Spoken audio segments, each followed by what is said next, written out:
Good morning children. देखिए बेटा, हमारा जो नया टॉपिक स्टार्ट हुआ है कल से वो है pollution of air and water. Air pollution and water pollution.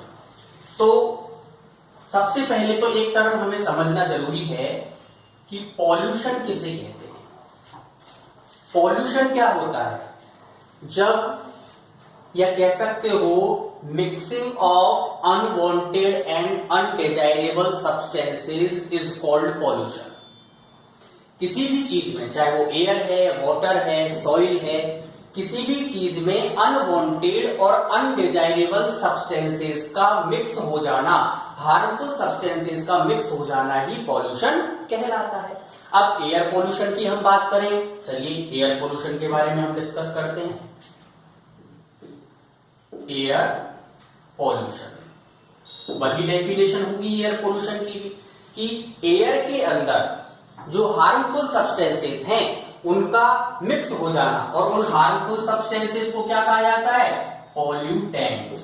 क्या कहते हैं उनको हम? पॉल्यूटेंट्स। तो एयर के अंदर पॉल्यूटेंट्स का मिक्स होना या हार्मफुल सब्सटेंसेस का मिक्स होना ही एयर पॉल्यूशन कहलाता है। अब बेटा, एयर की कंपोजिशन आप जानते हो। एयर क्या है? Air is a mixture of many gases, dust particles, vapor, etc. Air is a mixture of many gases, dust particles, water vapor, etc. यानी एयर जो है वो कई प्रकार की गैसेस, डस्ट पार्टिकल्स और वेपर से मिलकर बनी हुई है। ये एक मिक्सचर है। अब कंपोजिशन यदि हम देखें एयर की, सपोज कीजिए ये हमारा एटमॉस्फेयर है, एयर है, तो एयर के अंदर ये लगभग 78% कौन सी गैस पाई जाती है? नाइट्रोजन। लगभग 21% कौन सी गैस पाई जाती है? ऑक्सीजन। इसमें लिखता हूं मैं CO2, कार्बन डाइऑक्साइड। कितनी? 0.03%। और बचे हुए में और दूसरी गैसेस और डस्ट पार्टिकल्स, वाटर वेपर, ये सारी चीजें पाई जाती हैं, प्रेजेंट होती हैं। तो एयर की जो कंपोजिशन होती है वो इस तरह से होती है। अब बात करते हैं कि एयर को पॉल्यूट करने वाले जो पॉल्यूटेंट्स हैं वो कौन कौन से हैं। एयर पॉल्यूट किस किस तरह से होती है? तो देखिए, दो हैं इसके मेथड। एक तो नेचुरल एक्टिविटीज और एक है man made activities.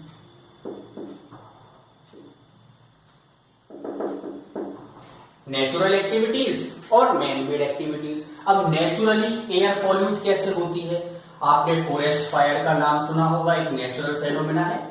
Forest fire, जंगलों में आग लग जाती है नेचुरली, फ्रिक्शन की वजह से या किसी और रीजन से, तो उससे जो स्मोक निकलता है उससे भी एयर पॉल्यूट होती है।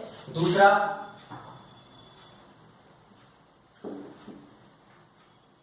Volcanic eruption. वोल्केनिक इरप्शन भी एक नेचुरल फेनोमेना है। ज्वालामुखी का फटना। वोल्केनिक इरप्शन क्या होता है? ज्वालामुखी का या वोल्केनो का फटना, वो वोल्केनिक इरप्शन कहलाता है। तो इससे भी जो स्मोक निकलता है, हार्मफुल जो सब्सटेंसेस निकलते हैं, उससे भी हमारी एयर पॉल्यूट होती है। तो ये तो नेचुरल एक्टिविटीज हैं जिनकी वजह से एयर पॉल्यूट होती है। मैन मेड एक्टिविटीज कौन कौन सी हैं? व्हीकल्स, ऑटोमोबाइल्स, यानी जितने भी व्हीकल्स हैं उन व्हीकल्स रन किस पर करते हैं? फ्यूल पर करते हैं। या तो पेट्रोल से वो चलेंगे या डीजल से वो चल रहे हैं। तो जो फ्यूल उसके अंदर बर्न होता है, वो फ्यूल जब बर्न होता है तो उस फ्यूल से जो स्मोक प्रोड्यूस होता है वो डायरेक्ट हमारी एयर में मिक्स होता है, और इससे जो एयर की क्वालिटी है वो डिक्रीज होती है और ये एयर पॉल्यूट होती है। तो पहला तो सोर्स क्या हो गया? व्हीकल्स के थ्रू होती है। दूसरा हम बात करें इंडस्ट्रीज। दूसरा फैक्टर क्या है? इंडस्ट्रीज। आपको पता है कि इंडस्ट्रियलाइजेशन के बाद इतनी सारी इंडस्ट्रीज एस्टैब्लिश की गई हैं, इतनी सारी इंडस्ट्रीज, नई इंडस्ट्रीज लगाई गई हैं, और उन इंडस्ट्रीज में जो फ्यूल यूज लिया जाता है उस फ्यूल के यूज लेने से और उनके द्वारा प्रोड्यूस होने वाले स्मोक की वजह से वो इंडस्ट्रीज से निकलने वाला स्मोक डायरेक्ट हमारी एयर में मिक्स होकर और एयर को पॉल्यूट करता है। हालांकि गवर्नमेंट ने काफी लॉ बनाए हैं, ये अपन लास्ट में पढ़ेंगे, अभी अपन रीजन पढ़ रहे हैं।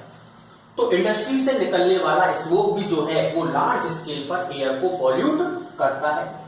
इसके अलावा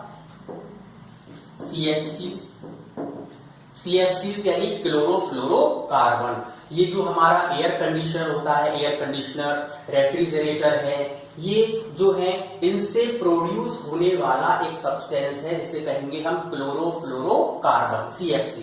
ये क्लोरोफ्लोरोकार्बन एयर में मिक्स होकर, ये भी एक पॉल्यूटेंट ही है, एयर पॉल्यूटेंट, एयर को पॉल्यूट करने वाला फैक्टर है ये, एयर में मिक्स होकर और ये एयर को पॉल्यूट करता है। एक और इसका हार्मफुल इफेक्ट है सबसे ज्यादा, आपको मालूम होगा कि जो देखिए ऐसे, ये हमारा क्या है, सन, और यहां पर है हमारी ओजोन लेयर। कौन सी लेयर है, ओजोन लेयर, और ये है हमारी अर्थ, ठीक है। तो सन से निकलने वाली UV rays, ultra violet rays या अल्ट्रा वायलेट रेडिएशंस जो कि बहुत हार्मफुल होते हैं, उन अल्ट्रा वायलेट रेडिएशंस को ये ओजोन लेयर यहां पर रोक लेती है, हमारी अर्थ तक नहीं पहुंचने देती। लेकिन क्लोरोफ्लोरोकार्बन के ज्यादा से ज्यादा अमाउंट में प्रोड्यूस होने से ये जो ओजोन लेयर है, इस ओजोन लेयर में भी एक बहुत बड़ा होल, एक बहुत विशाल एनॉर्मस होल हो चुका है, और यदि इसी तरह से ये होल बढ़ता रहा और हमने इसके यूज को मिनिमाइज नहीं किया तो आने वाले समय में ये होल और भी बड़ा हो जाएगा, और ये जो अल्ट्रा वायलेट रेडिएशंस हैं ये हमारी अर्थ तक पहुंचने लगेंगे, और इसका हमको नुकसान डायरेक्ट और इनडायरेक्ट वेज में उठाना होगा। तो ये CFC भी एक जो है वो एयर पॉल्यूटेंट है। एक और बताया था मैंने आपको नोट्स में, smoke, smoke equal to smoke plus fog, ठीक है ना। स्मोक जब जो होता है वो जब फॉग के साथ मिक्स हो जाता है तो वो क्या कहलाता है, स्मोक। तो स्मोक भी क्या है, एयर पॉल्यूटेंट है। तो these are the air pollutants which are responsible for air pollution. Natural activities और मैन मेड एक्टिविटीज, दोनों के बारे में हमने डिस्कस किया। अब चलो यहीं पर डिस्कस कर लेते हैं, हम ऐसी कौन कौन सी एक्टिविटीज करें, हम ऐसे कौन कौन से सेफ्टी मेजर्स को फॉलो करें जिससे एयर को पॉल्यूट होने से बचाया जा सके। तो उसमें बेटा सबसे नंबर 1 पहले आता है कि हमें हमारी नेचर के साथ खिलवाड़ नहीं करना चाहिए। जो हमारे नेचुरल रिसोर्सेज हैं उनका यूज हमें मिनिमम करना चाहिए, एक्सेसिव यूज उनका नहीं करना चाहिए, कम से कम उनका यूज हमें करना चाहिए, ठीक है। नेचर को इम्बैलेंस नहीं करना चाहिए। कैसे, देखिए आज जंगलों को काटा जा रहा है बहुत सारे पर लंबे स्केल पर, और हमें पता है कि जो प्लांट्स होते हैं, जो ट्रीज होते हैं, वो एयर को प्योरीफाई करने का काम करते हैं, क्योंकि फोटोसिंथेसिस की प्रोसेस में green plants oxygen gas release करते हैं, जिससे एयर के अंदर ऑक्सीजन का और कार्बन डाइऑक्साइड का जो प्रोपोर्शन है, जो बैलेंस है, वो मेंटेन रहता है। तो ज्यादा से ज्यादा हमें नेचुरल जो रिसोर्सेज हैं उनको यूज को मिनिमाइज करना चाहिए और उनका बहुत ही जुडिशियसली यूज करना चाहिए, समझदारी से यूज करना चाहिए। ज्यादा से ज्यादा हमें प्लांट्स लगाने चाहिए, प्लांटेशन करना चाहिए, सड़कों के किनारे, रेलवे ट्रैक, कोई गार्डन में, पब्लिक प्लेस पर, घर के आसपास प्लांटेशन करना चाहिए। इसके अलावा जो व्हीकल्स हैं उनमें हमें एज ए फ्यूल CNG का यूज करना चाहिए, कंप्रेस्ड नेचुरल गैस का यूज करना चाहिए, क्योंकि वो इको फ्रेंडली होती है, वो हमारी एनवायरमेंट को पॉल्यूट नहीं करती है।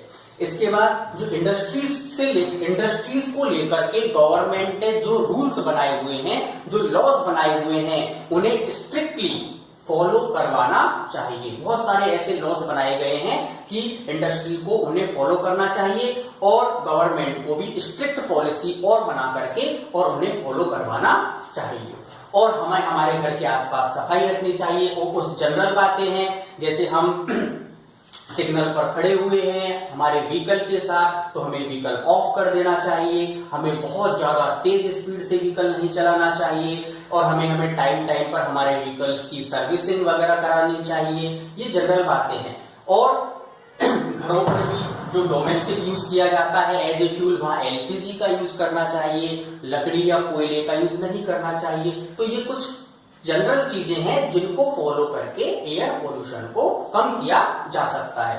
पता है आपको, एयर पोल्यूशन से रिगार्डिंग जो सर्वे हुआ था उसमें ये पता लगा कि कुछ सिटीज में रहना तो बहुत ज्यादा खतरनाक हो गया है। जैसे हम बात करें हमारे बेंगलोर की बात करते हैं, इंडिया के ही एक सिटी की बात करते हैं बेंगलोर की। तो बेंगलोर में एक इंडस्ट्रियल एरिया है, वहां पर बहुत सारी इंडस्ट्रीज हैं। तो वहां की एयर इतनी पॉल्यूट हो चुकी है कि वहां पर यदि कोई व्यक्ति 24 घंटे रहता है, ठीक है ना, वहां के एटमॉस्फेयर में, तो उसके लंग्स को और उसकी बॉडी को उतना ही नुकसान होता है जितना 15-20 सिगरेट पीने से होता है। एक व्यक्ति को 15-20 सिगरेट पीने से जितना लॉस होता है, जितना नुकसान होता है, उतना वहां पर एक दिन वहां के एटमॉस्फेयर में, वहां की एयर में रहने से हो जाता है। तो आप इमेजिनेशन कीजिए कि कितना पॉल्यूशन हो चुका है। तो आज देखते हैं हम छोटे छोटे बच्चों में कई प्रकार की रेस्पिरेटरी डिजीज हो जाती है। तो वो रेस्पिरेटरी डिजीज होना, जैसे अस्थमा है, एलर्जी वगैरह है, तो ये सारी चीजों के लिए रेस्पॉन्सिबल एयर पोल्यूशन ही है।